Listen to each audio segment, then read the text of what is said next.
Hi, welcome back to class, and this is Module 14. We're almost done at the semester, and so I do appreciate all the work you put in with all the crazy changes we had this semester. So I do miss meeting you face to face and having our discussions in class, but I think this will be a good way to end up. So this week we are going to move on to Module 14 that focuses on urban and rural problems. And if you remember in sociology, sociology really started out with looking at the migration of people from rural environments to cities and the problems that arose from that. And so the Industrial Revolution, how that started drawing people from rural economies to cities.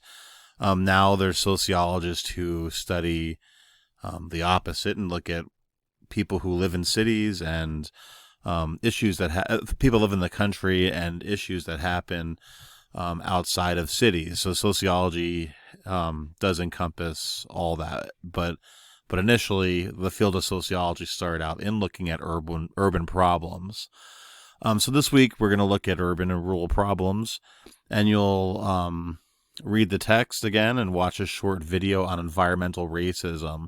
And last week you saw a video on the South Bronx, and they explained that in poor communities, and usually poor communities of color, you're more likely to find more bad things that people don't want, more pollutants, less park area, things that are not enticing to bring people outside. And so Majora Carter was talking about the South Bronx and their unique problems.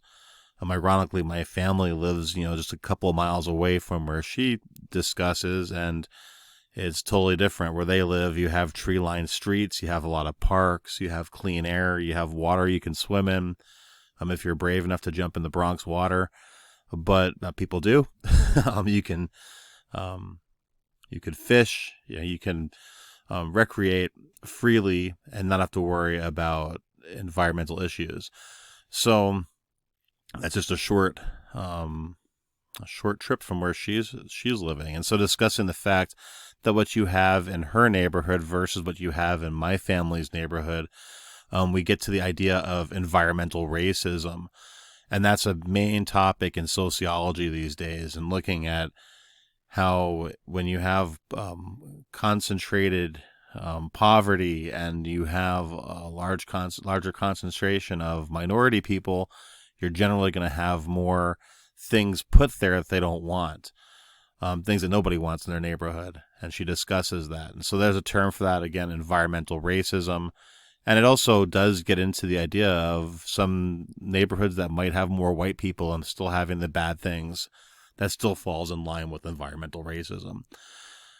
So you're going to watch a short video on that and do some thinking and discuss that video and do some writing about it.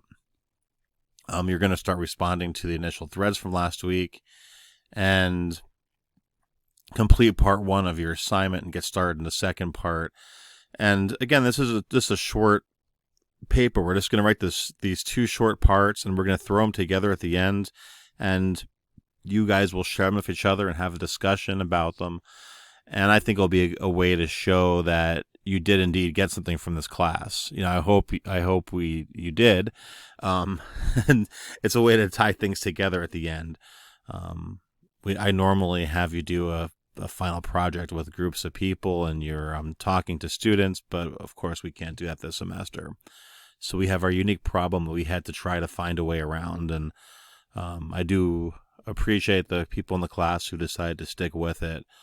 I do know this is very frustrating, and a lot of students weren't able to. In a lot of our classes, they just had enough. But thank you to everyone who stuck around, and this will pay off at the end. So just going through our week, we have chapter 14 you're going to read, and you're going to start responding to your classmates' initial posts on chapter 13. Again, log on 3 different days and try to put a response each day and hopefully have a conversation with each other. So a response to a response is still counted. So somebody asks you a question, you answer it. That's good. That's a response. Complete the Module 14 Dropbox assignment on environmental racism. Post 2 initial posts in the Module 14 discussion board. And complete the quiz. Then we'll have part 1 of the Dropbox you'll complete in the next week, and you can also get started on project part 2, another short Dropbox, just another half page to a page. Again, it's a short paper, and it's just for you to kind of, jump in and discuss a little bit of social problems. So these assignments are all due in 1 week, and I'll just go through these with you before I'll let you go. So here we have our short video on environmental racism. This is focusing on places in the South, but it's very interesting. Module quiz 12, and we have the discussion forum, which pertain back to the chapter. So you're going to discuss racial segregation in cities across the U.S., what causes it, and what are some of the results. 1 or 2 paragraphs is your initial post. And then I want you to discuss your biggest takeaway from the short film on environmental racism in the South. This is an area actually a lot of people find very fascinating. I find it fascinating. I hope you do too. And then we have the project part 2. And so for the second part of this project, you're going to discuss the sociological explanation of your social problem. So try to use a sociological perspective. The book covers 3 perspectives, so try to pick one of those and discuss it. And then you'll also need to propose a possible solution to the social problem. Again, this is a short assignment, 1.5 to 1 page. And remember, the idea of looking at a problem isn't to sit around to complain. That's useless. The idea is to see a problem and try to propose a solution, hopefully. You could find a way to maybe ameliorate the problem or to eliminate it if you're really successful.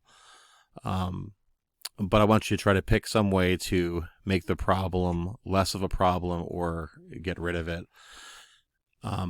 And you can get a little creative. I'm not gonna ding you if I don't agree with what you're saying, but try to have a little fun with this. This is a creative side of school. You can sit here and say there's a problem, and I think we should do X, Y, Z to try to fix it.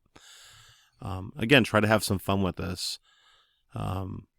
This is an exciting part of this class and this field of study. So if you have any questions, send me an email. I will love to speak with you. And if not, take care. Thank you.